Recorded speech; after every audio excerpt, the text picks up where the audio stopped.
Welcome everybody. A little long overdue episode. Start our season of the No Fun League podcast here. We have Rob Schefter on the line. I'm not sure that there's news or anything, but he just really wanted to be on, so he's on. We love enthusiasm, and if anyone else is itching to get on, let us know. We're going to be talking start of the season here. We have 2 weeks under our belt. A lot to talk about. We have a trade that we'll get to in a second, but anything we want to say off rip, fellas? Very fun couple weeks. I think the season's off to a pretty exciting start. That it Yeah, is. no, thank you for having me on, guys. It's always a pleasure to be here. Perfect start to the season, for the league, for the invite list. Excited to get into the podcast today. Wi-Fi's been good so far.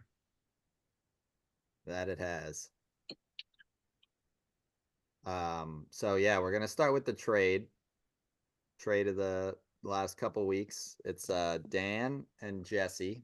Jesse obviously a seller at this point in time, and I think he still has a little left to cough up, but just waiting for the right offer, I guess. So that trade, Dan received Travis Kelce, James Conner, and Debo Samuel, and he got Jesse got Javon Baker, Cole Kmet. I don't even know the Whittington guy's first name, and Dan's first, Jordan. second this year, and a third next year. Dan, how are you feeling about this off rip, and has it changed since? I think it was a pretty good trade both ways, right? Obviously, makes a ton of sense for Jesse that there was no role in the future for Kelsey, Connor, or Debo on the Raiders. And if you asked me a month ago how I felt about my team, it was very shaky. And as we'll get into it, when we start getting into the teams a little bit more further, I feel like I'm in a really solid spot now. And that was because I think my team was kind of just missing a little bit of win now flex kind of firepower. And so it was expensive, but I thought it was a pretty good price for 3 dart throws at starters in my lineup. Yeah, me personally, I'm not exactly sure how to feel about Kelsey this time or around this time last year. We were saying the same thing, and he ended up shaping up decent. I am a big James Conner guy. I've been a buyer of James Conner in other leagues, or an attempted buyer. I will say in those leagues, I tend to have Trey Benson. I drafted him pretty heavily this year, which would make me feel a little better. But Connor showing no signs of slowing down yet, and Benson hasn't been all that thus far. So that's a huge get for you, because I agree. I think we all thought you had those flaws, that little lacking in flex and depth power there. Um, and Debo, man, that's the one when I first saw the trade that I was like, oh, are we kidding? Because Jesse's known to hold even just one of these guys hostage for a first, and letting all three of them go for the one, two, three, and a couple of young pieces. I was like, I don't know how Dan squeezed this out of him. He can be rather, uh I don't know the word, but No, uh, I started sniffing around at Debo. He was someone who I was interested coming into the year, and somebody who I figured really I started sniffing around at Jesse's team because I figured as a buyer, he was probably one of the guys to go to. Um, sorry, my roommate's checking. And yeah, so Debo was the guy I kind of came at, and then really there was just kind of a good back and forth. I just kind of, as Jesse kept asking for more, kept adding on a couple of bets, and I think we found a pretty solid middle ground, to be honest. yeah, When I first saw the deal, I was actually talking to Zach, and we both, I think, had the similar reaction. I thought you like completely robbed him, Danny, at first. But then I guess with the injuries and Kelsey not being, I guess what he's supposed to be, it kind of evened it out. But I still think in the long run and towards the end of this season, you'll be really happy that you made that trade. yeah. I think we can all agree that the 300-point seasons out of Travis Kelce are behind us. But I think getting rid of him now is the right time, even if he does have a similar trajectory to last year, where he starts putting together those double-digit performances week in, week out. Because, I mean, we can see the cliff now. For the longest time, we couldn't see that cliff. And I definitely wouldn't want to be holding him when that cliff actually comes, whether that's now or next year. Um, But yeah, just as a throw in for on top of the other two for the first and second. And I know you liked Baker, but kind of a big question mark, not one you really need to be playing with at this point in your roster construction. So I think it worked well for both sides. Value wise, I did like your side in the beginning. And even with the Debo injury, I still do because, that's not going to be forever. It's nothing too serious. But yeah, interesting trade. And I always love to see him flying around the league. I like the content. So now we're going to do a segment called Are You Buying It? Now, thousands of fans monitoring our league have had a ton to say on the message boards. This is not just me saying these things, but yeah, I have some statements 2 weeks into the season on how every team might be perceived, and I want to know if you guys are buying it. And we'll start at the top with our very own Rob Schefter and the invite list. People are saying that Rob's looking like the clear-cut 1 seed. Are you buying it? You want me to start? I can start. Up to you, man. Hell yeah, I'm buying it. Today's price is not yesterday's price. The invite list is following the money. The biggest sweetheart of the year, Kamara, looking like the best player so far. Money talks. He needs a new contract. He's playing like it. That's what's kind of starting this whole thing off for my team. Baker looks like Jesus. Kyler looked like the second coming of Jesus this past week. And I'm doing this with some injuries and no tight end, and I've scored the most points back-to-back weeks. Um, I don't think anyone expected me to get past Brennan week 1, and I put up like 180, put up another 160 this week. I just feel like my team's just that one piece away that I'm still trying to get. But if I do get that, I think I can continue not at 180, 160 every week, but definitely being one of the best teams. Sure. You're asking me if I'm buying Rob as the clear-cut 1 seed? Hell no, I'm not buying Rob as the clear-cut 1 seed. Rob, I think, has established himself firmly as a contender. He's in that top tier. We didn't have him there before. We sleep on Rob year after year, and the team always shapes up, and you're always in the playoff hunt. You're always pushing. Your team is better than that this year. You are in the top tier contenders, but not a chance you are a clear-cut contender. You're closer to out of the playoffs in my if I were to do a power rankings than you That's are to crazy. clear-cut #1 contender. That's so crazy. Your lineup, even add in Andrews, and then you are firmly on the tier, or add in whatever this player is, add in your potential tight end help. And your team is, I think, at the tier that the best contenders are at. But we can get to that. Yeah, I mean, the reason people are saying it, again, this is not coming from me, just all the fans. Rob is 50 points clear of the field through only 2 weeks. He's 2-0. Oh, do we have a bomb? Rob, sorry, he doesn't have time for the pod. He's taking phone calls on air. He's Yeah, just yeah, yeah. No. Send it over. Send it over. Send it over. Okay. All right. Word. Um, I think we have a Rob bomb on the podcast. No way. A Hold on. Rob This bomb. is a day in advance. This No, is no, no. Keep talking about how I'm not a contender, Ryan.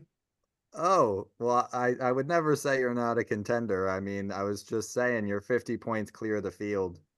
But I personally am not buying clear cut 1 myself.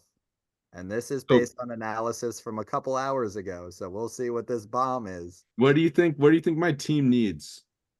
I mean, you made it sound like tight end. I would say your team needs a tight end, maybe a receiver. A trade has It been has been completed. completed. Wow. Not what I expected Sammy whatsoever. LP, Sam Laporta. Away goes Ladd, Luke Musgrave, and the 26th first from the invite list. Oh my God. Well, We have no time to really break it down behind the scenes, but I will give my initial reaction here. Sam Laporta, I took him fourth in a tight end premium startup this offseason, and he's been not exactly what I was hoping for. The Lions have puzzled me a little bit, but I'd be lying, and I was going to get to this with my team if I said that they're not going to find their footing. This offense was too good last year. I really don't think that, you know, someone found some magic way to attack them. That's not how it seemed. They just seem a little off thus far. And I think they're going to get the ship right.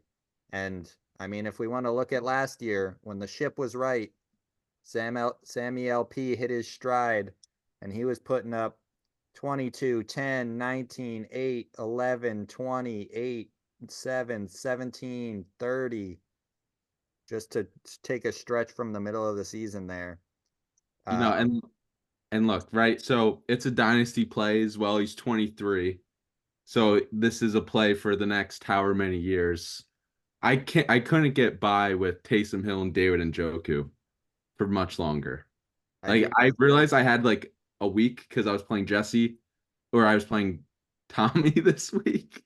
I'm playing Jesse soon, actually, and I'm counting that as a win. I played Tommy this week, so I was like, okay, I need a tight end in a week. And Jesse, I was like, I could just try and get Mark Andrews. Nothing really happened there. So I was like, just get the person that's just the consensus 1-2 tight end in Dynasty. He definitely has that. It is a hefty price tag. I will say I like the Musgrave sell. Tucker Kraft seems to be real involved, which I didn't necessarily foresee. Um, and but I mean Ladd and the 26 first, those are steep. That's this year Yeah, first, pretty much this past draft first and a year from now. yeah. So Musgrave was just an add-on at the end. Tommy asked for him, but that I mean to get Laporta, that's just I wasn't giving up anything less that would have gotten Laporta on my team, and it fits my biggest need, so it's worth the overpay just based off how my team has done so far. It's only been 2 weeks, but that's just probably the safest bet you can make at tight end. Hopefully, I know it hasn't been so far. Um, but yeah, I mean, it just helps me win now, and that's what I'm trying to do. Absolutely. I think that's a perfect buy for you Yeah, and where you're at. value wise, it might tip Tom, but I am lower on um, Ladd than I think most people are. With rookies, I think you really have to wait until after that first year buy. The way these receivers come in ready most of the time.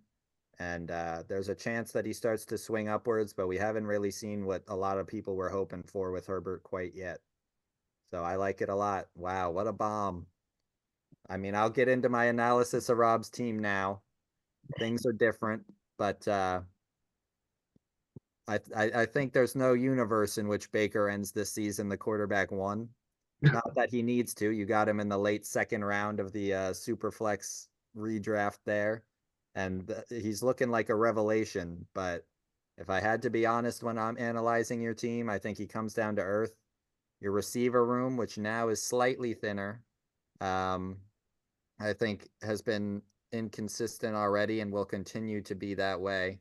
Not that you're not going to win games, you're not going to make the playoffs. I mean, you pretty much just need two of Mike Evans, Rashi Rice, Michael Pittman, Jaden Reed to have a bomb week, which they're always capable of. And you're probably going to win a matchup with the way the rest of your team is. But as far as domination, which is what we've seen thus far, I think that comes to a close not too not too long from now. But yeah, I think you're a playoff team, and this just makes you better. I I'll take mean, it. breaking down Rob's roster now. QB is Kyler and Baker. Obviously not Baker. Baker's not going to keep up what he has done, but I think Baker looks awesome. I'm all in on Baker for the rest of the year. Super in on Kyler. The running back room is now Jonathan Taylor, Alvin Kamara, Kenneth Walker. The receiver Ramondre room, Stevenson. the receiver room has its questions. It's a little thin, but I mean, Evans, Rashi, Pittman, Reed, all guys who belong in a starting lineup. Like none of those are a clear weakness. And now Sam Laporta at tight end instead of Taysom Hill. So yeah, I agree with you about the receiver questions, but I think the rest of the lineup is good enough that Rob can officially stand on the same ground as the contenders. Crazy, crazy, crazy. Officially stand on the same. It's so good. No. What happened? The bomb broke the internet. The bomb. No.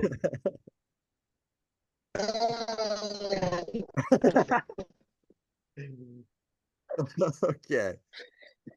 Well, we don't have unlimited time here, so I guess we will just pray for the best and keep rolling. Rob, we'll get back to you for last thoughts on your team whenever your internet's better. We'll get back to you for last thoughts on your team whenever your internet's No, better. I'm good. What's up? All right, What's we're up, good. y'all? We're good. We're good. I'm good.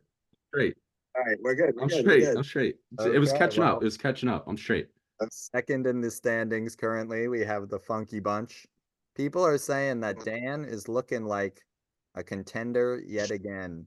Are we buying it? And that Dan is looking like a contender yet again. Are we buying it? It's hard not to. What's changed really? It's hard not to. Running back room has its what's changed marks. Really? The running back room has its question. It does. But the receivers are still the best unit in the league. I think I have the best starting quarterbacks in the league with Josh and with Dak. The tight end, now I have a combo of kind of older, hopefully reliable guys. I think Kittle turns it around. And my kind of running back room equivalent to Rob's receivers where there's some names, there's ETN, there's Connor, but it's not quite as assuring as maybe the rest of the lineup. Sure. I mean, Josh needs to pick it up. Dak needs Josh to had 30 week one. Sure. Dak needs to pick it up. It's a different offense. It has not been. Sure, Dak needs to pick it up. It's a different offense. Has not been has not been as powerful in the NFL as it has been. And yeah, he's done the job one of the 2 weeks fantasy wise, but I do like your running backs. Pollard, I did not see coming, but he appears to have emerged there. And that's behind Travis Etienne, James Conner. The receiver room you already that's spoke behind on. Travis Etienne, James Conner.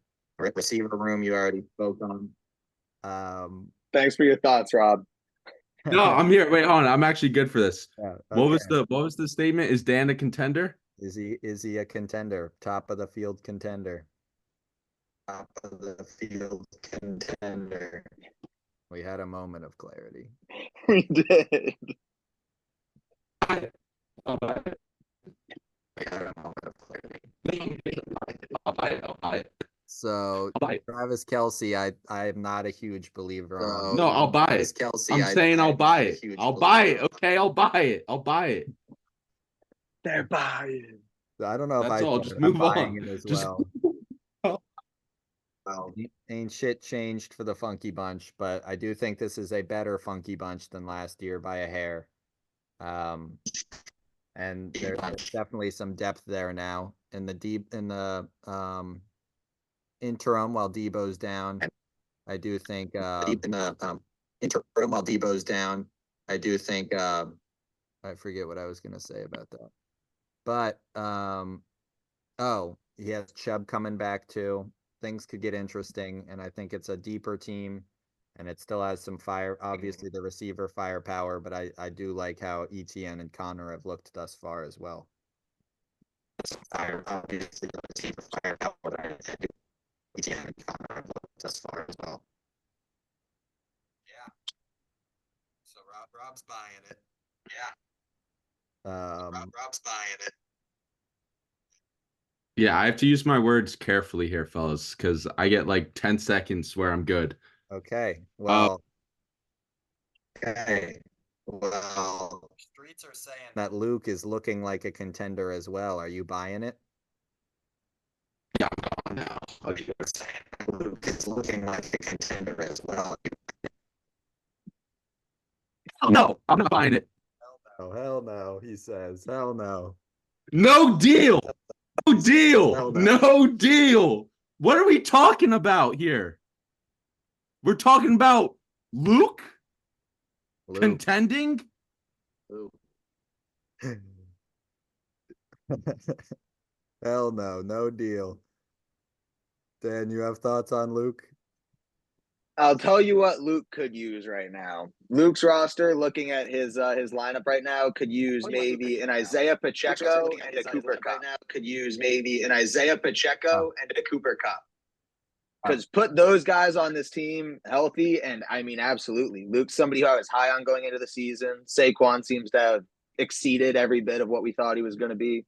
Jacobs is going to be great. McBride's awesome, and he has a lot of depth around that. But Cup and Pacheco were both kind of Jacobs going to be great. Kind of key when you look at the muscle on this team. The guys who are really going to be putting up league winning, kind of key when you look at the muscle on this team. Guys who are really going to be putting up. Those were two of the better ones, or two of the important ones. Sure. So we'll see how he can handle these injuries. He's 2-0 right now, so in a good shape to potentially power through it. And yeah, I'm definitely in on Luke as a contender this year. Yeah, so worth mentioning, we are pretty much exactly in point order right now. Exactly in point order right now with behind me, and they both have 1 point more than me. So Luke is third in points scored right now. His 2 wins are against Jesse and Tom, but when you look at the points there, it's hard to argue he's not been top 3 thus far. I have similar concerns with Cup out now. Amari has been very lacking this year. JMO has had a couple good weeks. Very lacking this year. JMO has had a couple good weeks. I think these Lions are gonna start. I think these Lions are gonna start taking over again, and Gibbs is gonna get more involved, and we'll see exactly where JMO factors in. Sam Laporta is gonna get more involved. And George Pickens, I mean, when we were looking at him before the year, at least me personally, I was only in on him if he was getting the ball from Russ. Russ may have his problems as an NFL quarterback, as a starter these days. They have his problems as an NFL quarterback, as a starter these days. Sutton pretty much to double-digit weeks every week, and I think Pickens is a very similar receiver, almost definitely more talented. He's got McBride, he's got Dobbins, he's got Brian Robinson, all very good pieces. And Gino have been doing it thus far, but I don't know that we trust Gino to stay at 18 points a week per se. Thus far, I don't know that we trust Gino to stay at 18 points a week per se. I'm not ready to say he's a contender. Why does that work? Hold on, pause. Why does that work? I'm in the shadow. I'm in the shadow realm. I go like this, and my Wi-Fi works. I swear to God. No. I swear. We did get you back for a second there. It went away when you turned the light on. I did get you back for a second there. All right, keep It went going. away when you turned the light on. Yeah, keep going. Keep going. Yeah, he's not the deepest. I'm a little worried about this Cup thing. This would not be the first time we're told, oh, it's like a 4 to 6 week IR stint, and then it just takes him out for the year. It's an ankle. He's a very cut dependent guy. He does a lot of sharp route running, things like that. Pacheco, I don't think is any cause for concern, but I mean, it's 6 to 8 weeks. That's not nothing. So I think once he starts playing the real meaty teams in the league, that's not nothing. So I think once he starts playing a real meaty team in the league, not the common, it'll start to show up that he's now lacking in depth, I would say. So yeah, I'm not buying it either. Next, we head over to the Big Steppers. That's what they're called. Nico, people are saying, is looking like he rounds out a top 4 in the league. Is looking like he rounds out a clear top 4 in the league. I'm buying that. Give me that. No, I think Nico has a really good team. He is God. It's, I can't even talk. I can't what am I doing there? Can't even talk. That damn The bomb. struggle is real right now. That damn bomb ruined everything. It's real. Talk. Well, I'm gonna go ahead and buy the sentiment. Nico, when I talk about that tier of contenders, Nico is definitely on that tier of genuine contenders. I've talked about it enough. I believe they're there. The big steppers are going to be big stepping. I just think that tier is more than 4 teams if we're counting Luke in it right now. But as for the steppers, yeah, as for the steppers, yeah, I'm buying. am not buying it. Not just because that wouldn't include me technically in the top 4. I think this is now a super flex league and quarterbacks are king. Something I was weary of in our redraft and in the startup I did this offseason when I was looking at quarterbacks is I think though Stroud may improve as an NFL player, he was already close to his ceiling as a fantasy player at quarterback. It's already close to his ceiling as a fantasy player at quarterback. He's quarterback 11. He has a very deep quarterback room, but outside of quarterback 11 CJ Stroud, he has quarterbacks 27, 28, 29, and 31. None of them thus far starter quality quarterbacks for the super flex position. Look at him. He's We're back. We're We're back. Back and better than ever. We All right, so up right now. I'm so glad I could actually have a conversation now. Okay, hold on. Let me finish up this point. Get ready on your Nico stuff. Yeah. So yeah, the quarterbacks I would describe as shaky, and honestly, I don't think it really gets better. A lot of these guys are just a couple of them barely holding on to starting jobs, and his youngins look good. Obviously, Brees is the man and all that. Garrett Wilson has not exactly brought the boom like we thought he would with a healthy Aaron Rodgers, but there's still time. And Jordan Mason is on a timer, though he does have Puka returning around the time that timer should go out. Wow, we have 10 minutes left.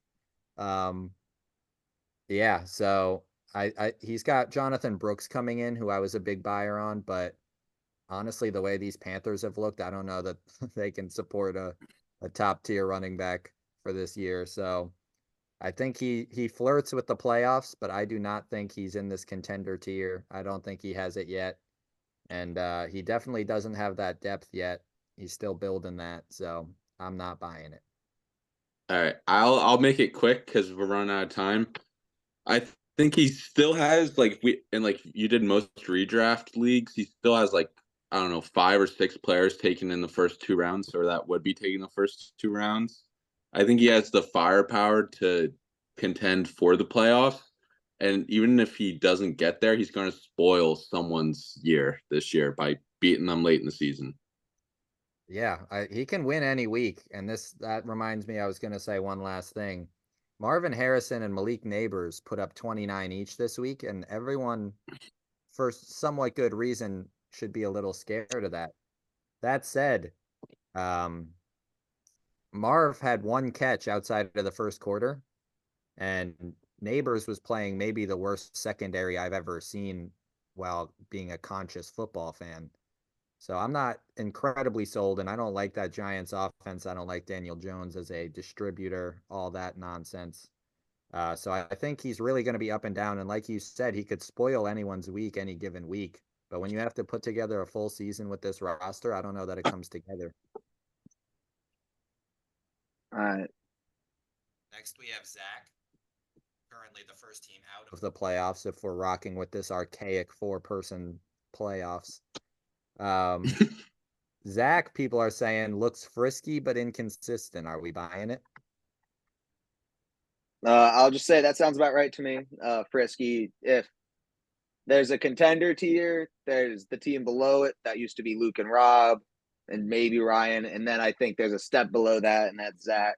Still definitely in punching range of the playoffs and winning a chip this year, but it just looks like shaky ground to start with Bryce benched. He doesn't have a second quarterback. like you said, he's got the guys to be frisky, dudes who will put up big weeks all year long, but not a team that I think is I would be betting on to push this year. Sources say was not happy about the win this week. I think Zach wants to blow it up. I think he wants to trade off whoever he can. And I think if you asked him, he would want Tommy's comp that we're about to give him in a little bit. Interesting. I would That's a Rob bomb. I would probably Yeah. advise that. That's what I was going to get into at the end of this. Herbert, I moved off him for a reason. Long term, sure, there's still plenty of potential, but a couple like 11-point performances is exactly what I was expecting for this year. That's why I shelled out to get Lamar instead.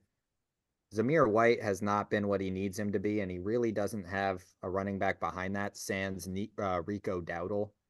Obviously, that receiver room and James Cook, again, Tank Dell and Waddle could put together some weeks here and there, and Brock Bowers has been him thus far. But DK Metcalf, Devontae Adams, and James Cook are not enough to carry, and Brock Bowers are not enough to carry a team, I think, to the playoffs. So I am not, he's frisky. He could win any week so long as he keeps the team together, but I don't think he's seeing the postseason. Next, we have me. People are saying that I look stable but have a Lack of firepower. What else is new? Are you buying it? What are we talking about here? Me? Yeah, what are we talking about? What are we talking about? What an outlandish statement. Who's saying that? You're not buying it? All the people are saying it. Actually, no, it's phrased in a way where if you're buying it, it's like a bad thing. I think you got a good team, man. I think you're the friskiest team in the league. You can win any week. You'll spoil someone's season or someone's. You could spoil a week just like Nico. You'll push for a playoff spot. And that's all that really matters. It's all. I think a 4-team playoff is absurd, but you'll be right in contention for it. It might come down to points for. You never know. Tends not to be my game. I've missed the postseason on points for 2 years in a row now. Dan, thoughts?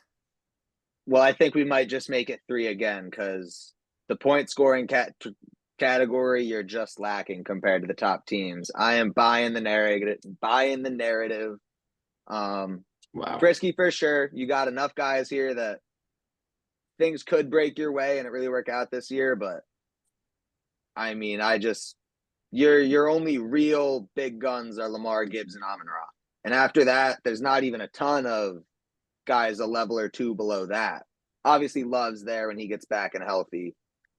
But, I mean, I see a lot of fantasy speaking just a guys kind of filling up the rest of this lineup. I mean, Rashad White got knocked out of the game this week, but he had 16.5 the week before. He would be someone, he's probably the next best guy after Gibbs. He would be someone that's kind of a tier or two below the studs. And he's not the blue chip he used to be, but Chris Godwin is showing signs of life.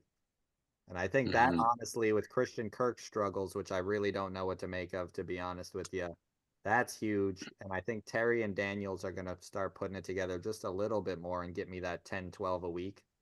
And I think that we could really push this thing. David Montgomery in the flex makes up for all the Gibbs vulturing. And that's fine by me. I think Kirk holds it down just enough in Love's absence.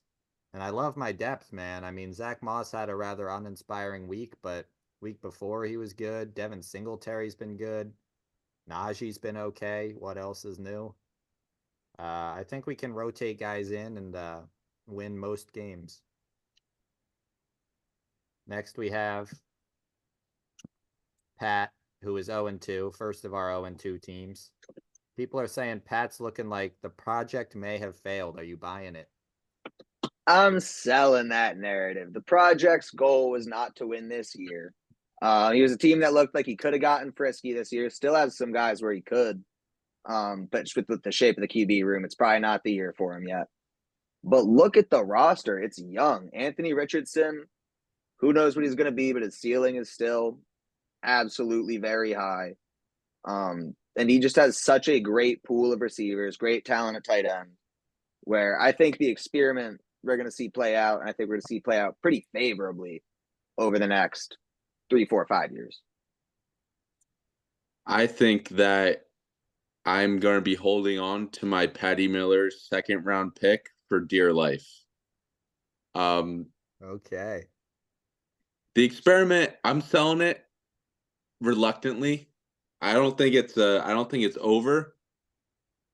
He still has the young pieces, like Danny was saying. He's not gonna win this year, but the narrative that he thought he could even sniff my team, crazy. This feels Crazy. personal. Crazy. He was saying Achan was better than Taylor. So far that could be true, but he's got nothing on AK. Nothing on AK. Who does, man? Who does? No one. Yeah, Nico's running backs. The receiver room's interesting. I was there in person when London's night got bailed out by an absolutely fucking atrocious secondary showing on the last drive of the game. But Ayuk hasn't been that great. The Niners are struggling. They should put it together, but it's interesting. Caleb has not been throwing the ball very well. It's definitely not Patty Miller's year this year, whether you think it's going to work long term or not. We are down to less than a minute, so we might want to put a either. pin in it here, record part 2, and then just drop them together. Sounds good. Like All it. right, I'll see you guys on the other side. Only a couple more.